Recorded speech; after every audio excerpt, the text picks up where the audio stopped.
Students, hope you are doing well. Accounting circle के channel के ऊपर खुशामदीद।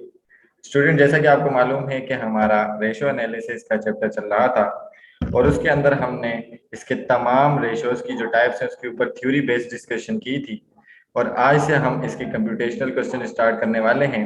और आज के लेक्चर में हम कुछ लिक्विडिटी और एक्टिविटी रेशोज जो मिक्स रेशोज कहलाते हैं उसके हवाले से बात करेंगे और किस तरीके से कंप्यूट किया जाएगा, उसके मीनिंग क्या होंगे, उसकी इंटरप्रिटेशन क्या होगी, तो वो भी हम डिस्कस करेंगे। इसको समझाने के लिए जो हमने क्वेश्चन लिया है वो year 1999 regular and private question 6 का पार्ट बी लिया है। ठीक है जी, जो कि बीकॉम पास पेपर का क्वेश्चन है। आप इसको थंबनेल के ऊपर देख चुके होंगे और इंट्रोडक्शन में भी आपने देख लिया होगा। तो क्वेश्चन में क्या कह रहे हैं, वीडियो पूरी देखने से पहले मेरे चैनल को सब्सक्राइब करें और वीडियो को ज्यादा से ज्यादा शेयर करें। क्वेश्चन में आपको कहता है कि the following balances have been taken from the books of Islamabad company. Islamabad company limited के कुछ आपके पास बैलेंसेस एसेट्स वगैरह के मौजूद हैं, कुछ एक्सपेंसेस हैं, कुछ रेवेन्यूज हैं। ऑन दिसंबर 31 1998 साल के आखिर में आपके पास cash current asset 60,000, marketable securities short term investment 40,000, account receivable आपके पास 80,000 है और इन्वेंट्रीज आपके पास 120,000 की है। इसी तरीके से अकाउंट्स पेबल लायबिलिटी है 125,000 की, अक्रूड एक्सपेंस ये भी करंट लायबिलिटी है 25,000 की, सेल्स है ऑन अकाउंट है, क्रेडिट सेल्स है 6 लाख की और कॉस्ट ऑफ गुड सोल्ड है, ठीक है ना, 3,60,000 का माल यानी कि आपने 6 लाख का बेचा है तो उसकी कॉस्ट ऑफ गुड सोल्ड जो सेल किया आपने गुड्स उसकी कॉस्ट कितनी है वो 360 की, ठीक है ना। तो कॉस्ट अकाउंटिंग आप साथ साथ पढ़ते जा रहे हैं तो वहां से आपको सेल और कॉस्ट ऑफ गुड सोल्ड का अंदाजा अच्छे तरीके से हो चुका है। तो आपको क्या कह रहा है कि रिक्वायर्ड में कि आप वर्किंग कैपिटल मालूम करें, पार्ट 2 में आप करंट रेशो करें, क्विक रेशो करें, अकाउंट रिसीवेबल टर्नओवर मालूम करें और इन्वेंट्री टर्नओवर भी मालूम करके दिखाएं। टोटल आपके पास 5 रिक्वायर्ड हैं, पांचों रिक्वायर्ड को आपने कंप्यूट करना है, कैलकुलेट करना है और आसानी हो जाएगी। अच्छा, अब एक सबसे घबराने की जरूरत नहीं है, सबसे अच्छा काम तो उसने हमें बोल दिया कि भाई वर्किंग कैपिटल निकालें। वर्किंग कैपिटल जब हम निकालेंगे तो उससे हमारे एसेट्स और लायबिलिटीज अलग हो जाएंगी और हमें पता है कि वर्किंग कैपिटल का फॉर्मूला क्या है, current asset minus current liabilities. तो उसमें हमें फिर ये भी आसानी होगी कि बाकी रेशियोज के लिए वैल्यूज भी हमें अलग अलग मिल जाएंगी और हम आसानी से बाकी रेशियोज भी मालूम कर सकते हैं। तो क्वेश्चन आपको अच्छे तरीके से समझ में आ चुका होगा। चलते हैं अपने सॉल्यूशन की तरफ और सॉल्यूशन में देखते हैं कि वो हमें क्या कह रहे हैं। अच्छा जी, सबसे पहले वो हमें कंप्यूट करने को क्या कह रहे हैं, वर्किंग कैपिटल। वर्किंग कैपिटल का फॉर्मूला क्या होता है, करंट एसेट, ठीक है जी, टोटल, उसमें से माइनस करवाएंगे आप क्या, करंट लायबिलिटीज, तो आपके पास वर्किंग कैपिटल निकल आएगा। Working capital is equal to current asset divide minus current liabilities, ठीक है ना।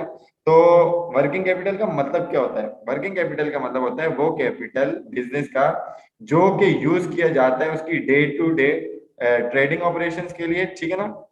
तो ये हमने मालूम करना होता है और ये मालूम करने के लिए हम पहले टोटल करंट एसेट लेंगे। करंट एसेट में हमारे पास कैश था, मार्केटेबल सिक्योरिटीज था, अकाउंट रिसीवेबल भी था। अब इन तीनों को मैंने टोटल कर दिया तो ये टोटल क्विक एसेट भी आ गया। तो ये इसलिए किया कि हमें total quick asset quick ratio भी चाहिए था। तो क्विक रेशो के अंदर या क्विक एसेट्स के अंदर आपके पास कौन से एसेट्स होते हैं, वो एसेट्स जो कि मैंने आपको स्टार्ट में भी समझाया था कि जिनका अगला स्टेप कैश कन्वर्जन हो, ठीक है ना, यानी कि उसमें आपको कैश मिलना हो, जिसमें से हम प्रीपेड्स और इन्वेंट्री को हटा देते हैं। इसलिए मैंने कैश को, मार्केटेबल सिक्योरिटीज को और अकाउंट रिसीवेबल को एक साथ टोटल किया, इन तीनों को टोटल किया तो 180 का टोटल क्विक एसेट आ गया और 120 आपके पास मर्चेंडाइज इन्वेंट्री, ये भी करंट एसेट का पार्ट है लेकिन इसका नेक्स्ट स्टेप कैश नहीं है, इसको पहले बेचेंगे और उसके बाद हो सकता है कि आपकी क्रेडिट सेल हो तो पैसों का इंतजार करें। तो सिंपल अल्फाज में इसको आप इंक्लूड नहीं करते क्विक एसेट्स के अंदर, ठीक है ना। तो आप इसको किस में इंक्लूड करेंगे, करंट एसेट में। तो बहरहाल आपका 120 प्लस होगा तो टोटल करंट एसेट चारों को मिलाकर कितना हो जाएगा, 3 लाख का हो जाएगा। उसमें से आप करंट लायबिलिटीज को माइनस करवाएंगे। करंट लायबिलिटीज आपके पास अकाउंट्स पेबल 125,000 था, अक्रूड एक्सपेंसेस आपके पास 25,000 के थे। टोटल आपने किया 150 हो गया, माइनस किया 3 लाख में से 150, तो आपके पास 150 का क्या हो गया, वर्किंग कैपिटल हो गया, ठीक है ना। यानी कि डेली आपको अपने बिजनेस या ट्रेडिंग ऑपरेशन चलाने के लिए इतने पैसों की जरूरत पड़ती है। उसके बाद आपके पास करंट रेशो है। करंट रेशो मैंने आपको बताया भी था कि आपको फॉर्मूला याद करने की जरूरत नहीं है, आप ट्रिक्स एंड टेक्निक्स के ऊपर वर्क करते हैं और ताकि आप फॉर्मूले का कॉन्सेप्ट याद रखें, और फॉर्मूला याद रखेंगे तो भूलते जाएंगे। तो करंट रेशो का क्या बताया था कि करंट आपके पास पूरे एसेट के अकाउंट्स में या हेड्स में दो ही चीजें होती है, करंट एसेट और करंट लायबिलिटी, दोनों को आपस में डिवाइड करवा दीजिए। अब जो टोटल करंट एसेट है वो आप यहाँ टोटल कर चुके हैं और करंट लायबिलिटीज भी आप टोटल कर चुके हैं 150 की, तो 3 लाख डिवाइडेड बाय 150 तो 2:1 आ जाएगा। इसकी इंटरप्रिटेशन क्या होती है करंट रेशो की, कि आपके पास इतना कैश अवेलेबल है अपनी बिजनेस की ऑब्लिगेशंस को मेट करने के लिए, यानी कि आपके पास टोटल करंट एसेट और करंट लायबिलिटीज का जब कंपैरिजन करवाया जा रहा है तो 1 रुपए की लायबिलिटी पे करने के लिए आपके पास 2 रुपए के करंट एसेट्स मौजूद हैं। ठीक है जी। इसी के बाद सेकंड रिक्वायर्ड आपके पास क्या था, क्विक रेशियो था। क्विक रेशियो का फॉर्मूला क्या था, टोटल क्विक एसेट यानी कि तमाम करंट एसेट एक्सेप्ट, सिवाय किसके, प्रीपेड्स के और मर्चेंडाइज इन्वेंट्री के, जो कि हमने टोटल किए हुए हैं 180 के, आसानी से हमें फिगर मिल चुका है। बाकी टोटल करंट लायबिलिटीज वैसे ही रहेंगी। 180 डिवाइडेड बाय 150, तो हमने जब डिवाइड करवाया तो क्विक रेशो हमारे पास आया और वो कितना है 1.2:1, अपॉन में कुछ नहीं बचा तो 1 बचा। ठीक है जी। अब इसका मतलब क्या हुआ कि आपका 1.2 यानी कि 1 रुपए 20 पैसे मौजूद हैं 1 रुपए की लायबिलिटी पे करने के लिए। जब आप लायबिलिटी पे करेंगे तो इसका मतलब क्या होगा कि आपके पास 20 पैसे बच जाएंगे, वट इफ आप क्विक एसेट्स को यूज करते हो तो करंट रेशियो और क्विक रेशियो आपका जितना हायर होता है इतना कंपनी के लिए फेवरेबल होता है कि आप अपनी बिजनेस के ऑब्लिगेशंस को आसानी से और बहुत क्विकली पे आउट कर सकते हो। ठीक है जी। उसके बाद फोर्थ रिक्वायरमेंट आपके पास जो था वो क्या था, अकाउंट रिसीवेबल टर्नओवर था। ठीक है ना, account receivable turnover, accounts receivable turnover, तो इसका फॉर्मूला क्या होगा कि net credit sale, account receivable क्योंकि निकालने कैश सेल इंक्लूड नहीं होगी। अगर इस ये बहुत इजी क्वेश्चन था, अगर आपके पास कैश सेल्स और क्रेडिट सेल दोनों दिए हो तो आपने कैश सेल्स को अलग करके अकाउंट रिसीवेबल टर्नओवर रेशियो निकालना होता है और डिवाइड करते हैं एवरेज रिसीवेबल से। एवरेज रिसीवेबल से मतलब क्या होता है कि आपके जो ओपनिंग ओपनिंग अकाउंट रिसीवेबल है उसमें प्लस करवाएंगे एंडिंग अकाउंट रिसीवेबल और डिवाइड करवा देंगे 2 से, तो आपका एवरेज निकल आता है। बहरहाल यहाँ पर एक ही अकाउंट रिसीवेबल था तो उसी को आप एवरेज मान के चलेंगे।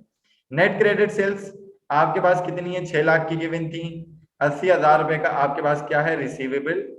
ठीक है ना, और डिवाइड किया तो आपके पास 7.5 टाइम्स आ गए। टाइम्स में निकालने का फॉर्मूला ये होता है।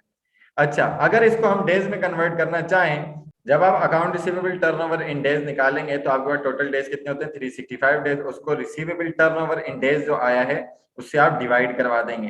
तो 365 डेज डिवाइडेड बाय 7.5, तो आपके पास 48 पॉइंट समथिंग आ रहा था, 48.666, तो आपने राउंड ऑफ कर दिया तो 49 डेज आपके पास आंसर आ गया।